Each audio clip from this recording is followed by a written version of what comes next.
প্রতিষ্ঠা করেছি। এখানে একটা জিনিস বলতে হবে যে এলাকার মানুষ আমাদেরকে অনেক সাহায্য করেছেন। আমি আবারও বলবো যে আপনারা আরো এগিয়ে আসেন, এই ট্রাস্টের স্কুলে আপনাদের ছেলে মেয়েদেরকে পাঠান, ছেলে মেয়েদেরকে একটু সুযোগ দেন পড়াশোনা করার জন্য, কারণ তারা অনেক সময় আপনাদের অর্থনৈতিক কারণে হয়তো বাড়িতে তারাকে ব্যস্ত রাখতে চান, কৃষি কাজে নিযুক্ত করতে চান। আমার মনে হয় আপনাদের জন্য ভালো হবে যে বাচ্চাদেরকে একটু সুযোগ দেন। বাড়ির কাছে এখন স্কুল হয়েছে, আগে স্কুল ছিল না, সেটা একটা স্কিল ছিল, এখন বাড়ির কাছে স্কুল হয়েছে, এখানে তাদেরকে যাওয়ার একটা সুযোগ দেন। আপনারা যারা এখানে আছেন তারা তো আমার মুখে শুনছেন, যারা আসতে পারেননি তাদেরকে যে বলবেন যে এখন বাড়ির কাছে স্কুল হয়েছে, আর বসে দেখার সময় নাই, কষ্ট করে হলো বাচ্চাদেরকে স্কুলে দিতে হবে, ধৈর্য ধরে থাকতে হবে যেন তারা সফলভাবে লেখাপড়া করে বেরিয়ে আসতে পারে। মহানন্দা ট্রাস্টের অনেক স্বপ্ন আছে, তার মধ্যে প্রথমটা হচ্ছে আমাদের শিক্ষা ক্ষেত্রে কাজ করা। এটা দিয়ে আমরা শুরু করেছি, ভবিষ্যতে আল্লাহ জানেন আরো আমরা কি করতে পারবো, তবে করার চেষ্টা করব, এটুকু আপনাদেরকে কথা দিতে পারি। আর একটা জিনিস বলতে চাই যে এই প্রতিষ্ঠান কোনো মুসলমান, হিন্দু, আদিবাসী বা সাধারণ জনগোষ্ঠীর না, এটা সাধারণ মানুষের প্রতিষ্ঠান।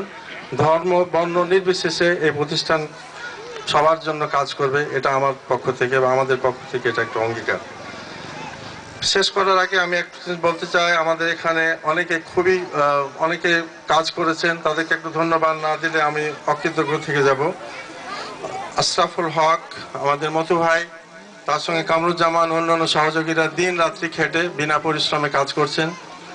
আমাদের শিক্ষকবৃন্দকে বিশেষভাবে আমি ধন্যবাদ দিব, তারা বিনা পারিশ্রমিকে সামান্যতম একটা সম্মানী ভাতার বিনিময়ে আজ 1.5 বছর ধরে কাজ করছেন।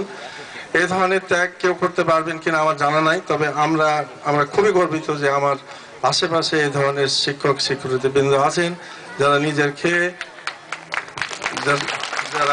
নিজের খেয়ে এবং নিজের সময় দিয়ে মানুষের সেবা করার জন্য এখানে কাজ করে যাচ্ছেন।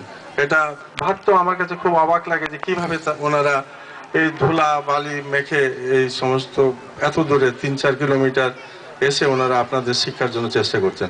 কাজে আমাদের সাধারণভাবে আমি বলবো আপনার এবং আমাদের এই টিচারদের প্রতি বিশেষভাবে কৃতজ্ঞ থাকতে হবে যে ওনারা ওনাদের সময় এবং পরিশ্রম দিয়ে আমাদেরকে সাহায্য করছেন। এটা আপনারা কোনোভাবেই ছোট করে দেখবেন না, ছোট করে দেখলে আমাদের জন্য পাপই হবে বলা যায়।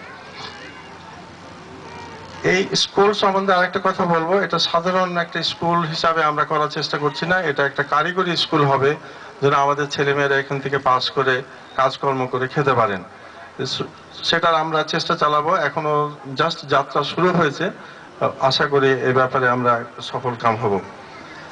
সর্বশেষে আমি বলতে চাই, আপনাদের সহযোগিতা ছাড়া কিছুই হবে না, মানুষের সাহায্য ছাড়া এই প্রতিষ্ঠানও চলবে না, অর্থ দিয়ে কোনো কিছু হয় না।